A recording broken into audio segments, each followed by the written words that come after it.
You know, every now and then you stumble across a detail from the Second World War that feels almost unbelievable, like a small hinge quietly swinging a much larger door. And if you look at armored warfare on the Western Front, there's one of those details hiding right in plain sight. A tiny piece of equipment no bigger than a lunchbox, bolted into the side of a tank. A thing so ordinary that most soldiers hardly gave it a second glance. Yet it changed the way battles were fought, lives were saved, and decisions were made. And the strangest part, the Germans never fully understood it. They never realized that the American Sherman tank, mocked for years as too thinly armored, too lightly armed, was carrying the most advanced radio network of any army on Earth. And while German crews were knocking on turret walls, shouting over engine noise, or waiting for precious orders to trickle through clogged communication channels, American tankers were calmly talking to each other across the battlefield with a clarity and speed that felt almost like cheating.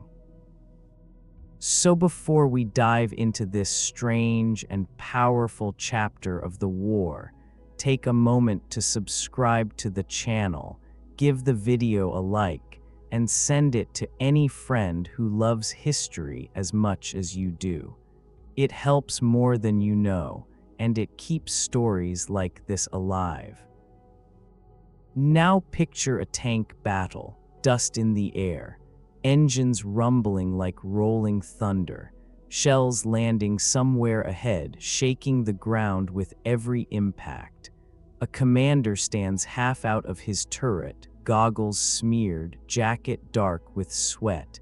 He's trying to read the chaos in front of him. And in a German panzer, that commander is almost always alone with his thoughts. He has to see the target, decide what to do, shout orders to the gunner, then hope the radio, if it even works properly, can connect him to the rest of his unit. And if it can't, he's banging on the metal walls, hoping the driver hears him. He's waving flags. He's yelling across an open field under fire. That's the reality. But in an American Sherman, whole different world. The commander presses a small button on a throat microphone and talks in a steady voice. Red 2, I'm shifting left, you take the slope. And an instant later, a calm answer. Copy that, red leader, moving. Simple, clean, fast, no shouting, no guessing, no waiting. It didn't feel like war at all, it felt like teamwork. Like football, one tanker once said, everybody knew the play. That was the power of the SCR 508 radio. A set so advanced it made other nations' equipment look like something from a different era entirely. It wasn't just clear. It wasn't just reliable. It allowed American tanks to whisper across the battlefield while German tanks had to scream. Close your eyes and imagine two tanks rolling down a forest road, one crew working like a single mind, the other trying to pass messages by hand signals and turret taps. You can see how the battle ends before it even begins. But let's step back. How did this even happen? How did the United States, who entered the war late, who wasn't building giant steel monsters like the Germans, end up with the most sophisticated tank radios the world had ever seen? The answer isn't flashy. It doesn't involve secret laboratories in mountains or mysterious prototypes locked in bunkers. It's something much simpler. The Americans prepared early. Long before Pearl Harbor, Long before the Sherman even existed on drawing boards, the U.S. Army Signal Corps was pouring time and money into a new idea: battlefield communication. Real communication. Not lines of wire strung along muddy roads. Not motorcycle messengers dodging sniper fire. A true wireless network that could move with the tanks, speak through the smoke, and hold steady when the world around it was shaking itself apart. The Germans had radios too, of course, but there was a difference. German commanders saw radios as special tools, rare, valuable only for certain vehicles or officers. The Americans, they put a radio in every Sherman, not some, not most, every single one. They treated communication like oxygen. They knew that a tank division that could talk would always beat a tank division that couldn't, even if the enemy's armor was thicker or the gun was bigger. And they were right. Now imagine you're a young German tanker on the Western Front in 1944. You've trained for years. You know every bolt inside your Panzer. You know how to load a shell blindfolded. You trust your crew like brothers. And suddenly you're facing American Shermans that seem to move with eerie coordination. One appears on the left. Before you can react, another is swinging behind you. You turn to reposition, and a third is already firing from a perfect angle. You're confused. You're angry. You think they must be lucky, or maybe they have more tanks than you thought. What you don't realize is that behind those movements is a steady stream of radio chatter, passing orders, warnings, and targeting updates at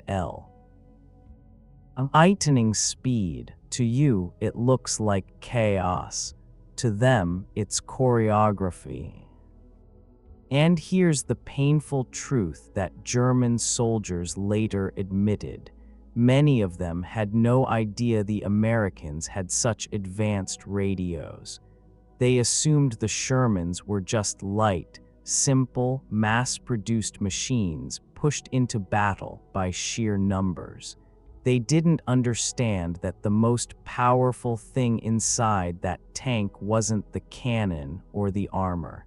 It was the voice in the headset.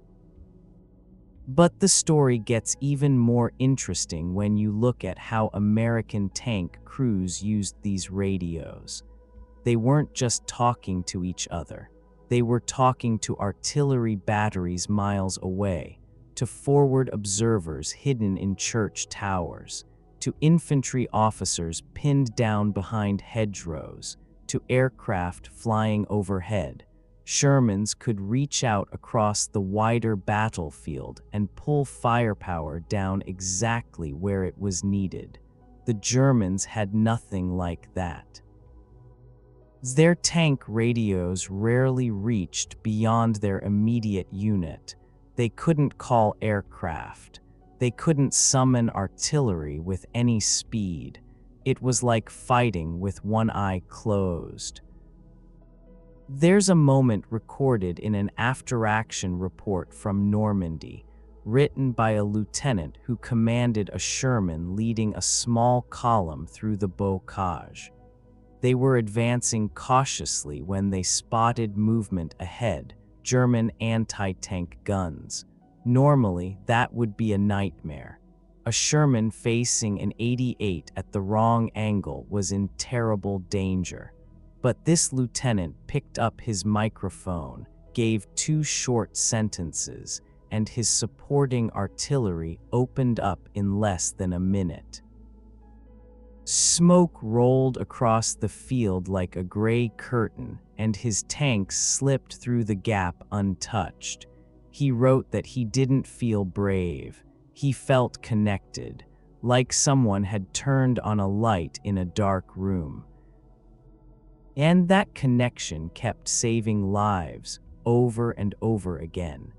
Even when things went wrong, when the Sherman's armor caught fire, when the engines stalled, when the shells bounced harmlessly off a Panther's front plate, the radios stayed strong. They outlasted the tanks themselves sometimes.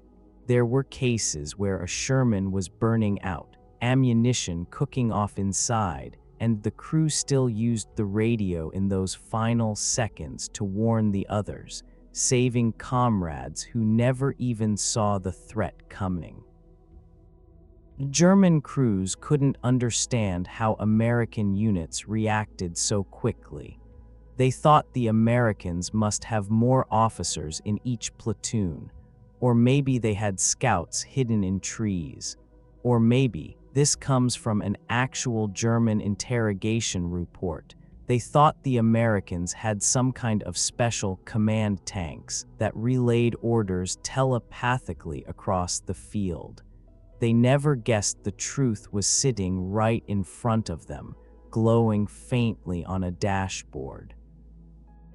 If you stood inside a Sherman turret, the SCR 508 didn't look like much.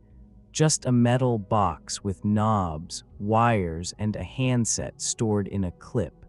The crew wore simple throat microphones strapped around their necks like the band of a scarf. Not glamorous, not futuristic. But when the engine roared to life and the ground began to shake and cannons hammered the air, those quiet little devices became the difference between life and death. And this advantage wasn't small. Historians studying tank engagements in France found that American units often maneuvered 2 to 3 times faster than German ones. They could spread out, regroup, call support, or retreat in a fraction of the time. Sometimes entire German ambushes failed because the Shermans simply changed direction before the trap even sprung. It looked like luck. It was communication. There's a story from the Battle of the Bulge that shows just how dramatic this could be. A small group of Shermans was approaching a crossroads when they spotted movement, Panthers. A whole platoon of them. That should have been the end. Panthers outranged Shermans by hundreds of yards, but the American commander didn't panic. He calmly radioed the other tanks to pull back behind the next ridge. They reversed out of sight, found a better angle, and when the Panthers rolled into the crossroads, the Americans hit them from both sides. The German commander never understood how the Shermans repositioned so quickly. He thought maybe they knew the terrain better. In truth, they just talked. They used their voices. And this is where part 1 of our story settles for a moment, right on the edge of one of the strangest truths of the war. The battlefields of Europe weren't just shaped by armor and firepower. They were shaped by words, short bursts of speech traveling across the air, bouncing through antennas, stitching together the movements of crews who trusted each other with their lives. And that's where things get interesting, because after months of fighting, the Germans finally started to sense that something wasn't quite right. They couldn't put a finger on it, but they felt it in the way American tanks moved, how they reacted, how they always seemed to be one step ahead of the ambush. One officer described it later as trying to box with someone who knew your punches before you threw them. You can almost imagine his frustration. He had years of training, a superb machine in the Panther, and crews who were some of the best in Europe. Yet the Shermans kept slipping away, regrouping, circling, and attacking from angles no one expected. He thought the Americans must have scouts hidden everywhere. He didn't know the truth was humming softly inside every Sherman turret. American engineers had built the SCR-508 like a musical instrument. If you tuned it right and treated it with a bit of respect, it sang beautifully. Clear voice, strong signal, almost immune to the chaos around it. And tank crews picked up the skill quickly. They treated their radios like teammates.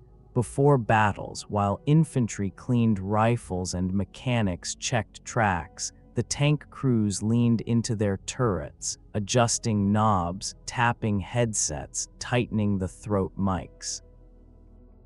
It looked almost gentle, like preparing for a calm conversation rather than a deadly fight. One tanker from the 3rd Armored Division said that the radio check before moving out always made him feel steadier, like he wasn't going into danger alone. The Germans were stuck in a different world. Their radios, even the good Fuji series, were designed for clarity over distance, but not for the stressful, rapid movements of armored warfare. And the crew layout in German tanks made it worse. The commander had too much to handle, spotting targets, giving firing orders, judging terrain, and directing the driver. When he tried to use the radio at the same time, something suffered. Meanwhile, American tank commanders had loaders, gunners, and drivers who could work almost independently, so the commander could keep his eyes up and his words flowing through the microphone. A Sherman crew could make 3 decisions in the time it took a German tank to make one. That gap didn't stay small. As the war dragged on, it widened. And the battles in France, especially in the hedgerows of Normandy, exposed the truth with painful clarity. Those hedgerows were like a nightmare, walls of earth and thorns that shaped everything. If you took the wrong turn, you'd be stuck in a narrow lane with no room to turn around. If you didn't communicate, you could lose an entire platoon in minutes. But the Americans talked their way through it. The Sherman would nose into a lane, see something suspicious, back up, warn the others, and shift route all in under a minute. The Germans had no way to match that kind of flexibility. They tried hard, but most of the time they were reacting to problems already unfolding. In one declassified field report, a German officer admitted that American armor moved like water. It flowed, spread, recoiled, and surged again. Every time he thought he had the Americans cornered, they slipped out of reach. His frustration almost drips off the page. He didn't know he was fighting an army wired together by invisible cords of communication. There's a moment from the breakout at Saint-Lô that shows this perfectly. A column of Shermans was advancing when they ran into a German anti-tank position dug into the side of a hill. 3 guns, well camouflaged, waiting for an easy kill, and they got the first shot. A Sherman at the head of the column took a direct hit. The turret shook. Flames began licking from the rear deck. Under normal circumstances, at least by European standards of armored combat, that would have caused instant panic. Units tended to scatter, break formation, or freeze just long enough for the Germans to fire again. But these Shermans didn't freeze. Before the smoke even cleared around the burning tank, the commander of the 2nd Sherman was already speaking into his mic. 2 short phrases, sharp, calm, exact. The rest of the column shifted left behind a hedgerow. Artillery was called. Infantry attached to the tank unit closed in. In less than 3 minutes, those anti-tank guns were silent, their positions smashed by explosive shells from miles away, and the column kept moving forward. They didn't celebrate. They didn't pause, they simply kept going, because in the Sherman world, communication wasn't something special. It was normal. Now there's something else you should understand. Radios didn't just help Shermans fight, they helped them survive. When a Sherman caught fire, and it happened often enough, every second counted. Tank crews sometimes had less than 10 seconds to escape before the fire turned the interior into an oven. But a dying tank still had time to speak. Crews sent warnings as they bilayed out, their voices tight with pain but steady enough to keep others alive. The Germans didn't get those last-second messages. If a Panther died, its silence could doom the tanks beside it. And this invisible American advantage played a huge role in the battles across the Falaise pocket. The Germans were trapped, looking for any way to break out. There. The tank units were mixed, scattered, half destroyed. Meanwhile, American and Canadian units were shifting their armor with frightening speed. They would hear a report of German movement on the radio, then redirect entire platoons in minutes. Sometimes, German units tried to slip through gaps at night, only to find Shermans already covering the route before dawn. That wasn't luck. That was communication. By this point, some German prisoners were beginning to figure something out. Intelligence officers recorded interrogations where captured tankers expressed disbelief at how quickly American armor could coordinate. One German said, "They attacked like wolves, always in groups, always from two sides." Another said, "They disappeared and reappeared as if someone was guiding them from above." None of them realized the guide was simply a smooth American voice coming through a headset. There's a young Sherman gunner whose diary survived the war. He wrote about hearing voices across the net that he'd never met in person. Tankers from nearby units, infantry lieutenants, artillery observers, all sharing quick reports, warnings, jokes, even small moments of comfort during the rare lulls between fighting. Sometimes the radio felt like the only human thing out there, he wrote.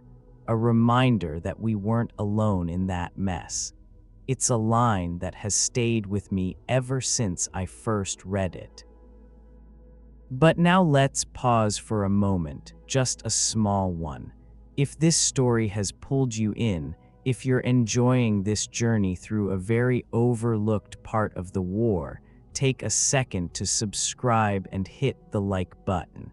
It keeps the channel alive and helps bring these hidden moments of history to people who have never heard them before.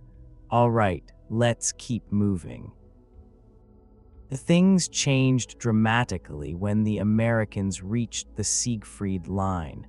The terrain tightened, German defenses hardened, the winter grew brutal, and the German army, despite its losses, was still very dangerous. But their communication problems didn't go away, they got worse. Fuel shortages made it harder for units to move. Disconnected infantry and armor meant slower responses. German tank commanders often had to rely on orders taken hours earlier, even though the battlefield around them had completely changed. Meanwhile, the Shermans were growing even more connected. New radio channels allowed armor, infantry, engineers, and artillery to coordinate with a level of precision that would have felt surreal a few years earlier. Imagine a Sherman advancing under heavy fire. The commander calls out a target he can't even see, maybe a nest of machine guns in a barn. Within minutes, artillery is pounding that barn. Infantry sweep around the flank. Engineers clear the path through mines, and the Shermans move forward. The Germans often didn't even have time to understand who was attacking and from where. One of the strangest examples happened near Aachen. A cluster of German tanks set up an ambush along a forest edge, waiting patiently for American armor to drive into their kill zone. It was a clever setup, almost perfect. But a Sherman recon unit spotted something suspicious and quietly passed the information by radio. Within minutes, the American tanks shifted course, bypassed the kill zone entirely, and struck the German position from the side. They had avoided a massacre by nothing more than a calm, quiet sentence transmitted through the air. And by late 1944, something else began happening. German morale started to crack in places where American mobility and coordination felt overwhelming. Some officers wrote about the wave effect. American armored units would roll against a position, fade back, shift angle, attack again, then pull away, then strike from a different side. The attacks felt endless, unpredictable, almost mechanical. One officer wrote, "We fought men, but it felt like we were fighting a system." He was right. The radio network inside the Sherman wasn't just a tool. It was the nervous system of the entire American armored force. And as the winter deepened and the war pushed into its final, bitter stretch, the gap between what American tankers could do and what German crews were capable of grew almost painfully wide. The Battle of the Bulge showed that more clearly than anything. The Germans struck with a force that stunned the Allies. Their panthers and tigers burst out of the mist like steel monsters waking from hibernation. Roads froze. Snow swallowed entire fields. The forest turned into a maze of white corridors where sound was muffled and vision was poor. Under those conditions, you'd expect radios to struggle. Yet the Sherman crews kept their voices steady across the net. They warned each other about German armor slipping through the trees. They passed word about mines, snipers, and shifting lines. They guided lost infantry back to friendly territory. All of it through the same little metal boxes humming inside their turrets. Now, German tankers later described this moment with a mixture of admiration and disbelief. They couldn't understand how American units held their shape in that blizzard. They thought the Shermans must be receiving constant direction from high command, as if someone far away was pulling strings like a puppeteer. But that wasn't it at all. It was just tankers talking to tankers, platoons supporting platoons, voices traveling through ice and fear to hold the line together. That's the thing most people forget. Radios aren't just about tactics. They're about connection, about not being alone in the cold. And the more the Germans tried to reorganize or regroup their armor, the more the Americans used that invisible web of communication to cut them apart. Shermans guided artillery onto convoys creeping down narrow forest roads. They warned engineers where bridges had been blown. They coordinated night movements with infantry who couldn't see 2 feet in front of them. At one point near St. Vith, a group of Shermans managed to leapfrog backward in perfect rhythm during a retreat, covering each other so smoothly that German commanders assumed they were receiving live aerial reconnaissance. The truth, just comm radio calls. I'm backing up, you've got me covered, hold your angle, move when I move. It was human, simple, almost gentle communication inside a storm of chaos. And something else happened during this time, something you don't often hear about. The tankers started using the radios to share little sparks of humanity, checking on nearby crews, passing small jokes, offering encouragement to a shaken platoon leader. A tanker from the 7th Armored Division recalled hearing a young commander whisper, almost to himself, "We're gonna be okay, we're gonna be okay," and realizing later that the whole net had quietly listened. He said it made everyone breathe a little easier. Funny how a voice, even a scared one, can keep people moving. By the time the Americans crossed the Rhine, the Germans finally understood something was very wrong. Captured officers kept asking the same questions. How did the Americans always find the weak spot? How did they maneuver so quickly? How did their tank divisions seem to act like one giant organism? In the chaos of collapsing fronts, it never occurred to them that the answer was hidden inside the most common tank on the battlefield. They had spent years laughing at the Sherman's armor and its short gun, mocking it as a clumsy box churned out by American factories. They never realized the real weapon inside it had no barrel. Some German documents from early 1945 show this dawning realization. Officers began writing that American tanks had communication superiority, a phrase that must have tasted bitter on their tongues, but they didn't know the half of it. American tank radios weren't just more advanced, they were used by crews trained to rely on them instinctively. Officers trusted their NCOs. NCOs trusted their drivers and gunners. The message sent from one Sherman didn't crawl through the hierarchy like in the German army. It spread out, fast and clean, like a match lighting dry tinder. That speed shaped the last months of the war in ways that were invisible at the time, but obvious when you look back. Take the fighting near Cologne. That city was a fortress. Thick stone buildings, narrow streets, perfect places for panthers to lurk. And they did. There's famous footage of a panther being knocked out by a Pershing near the cathedral, but what most people don't know is that Shermans were the ones guiding that Pershing into position. They saw the panther, warned other crews, and coordinated a response before the Germans even knew they'd been spotted.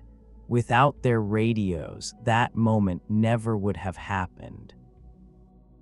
It would have been another Sherman burning on a cobblestone street. Even more striking was how fast American armor could change directions during the Ruhr encirclement. Entire battalions redirected their axis of advance in minutes, not hours. German forces trapped inside the pocket couldn't believe what they were seeing. One officer later wrote that the Americans turned like schools of fish. But again, it wasn't magic. It wasn't luck. It was voices bouncing across the airwaves, moving units like limbs attached to the same body. Now let me pause here and say something from the heart. If you've stayed with me this far, if you've enjoyed walking through these forgotten details of the war, consider subscribing and sharing the video with other history lovers. It keeps this channel going, and honestly, it means a lot. All right, let's finish this journey together. When the war finally ended and crews stepped out of their tanks for the last time, many of them remembered the radio more than anything else.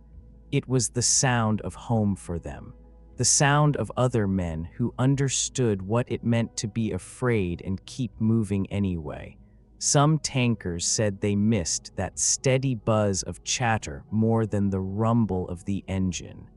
It had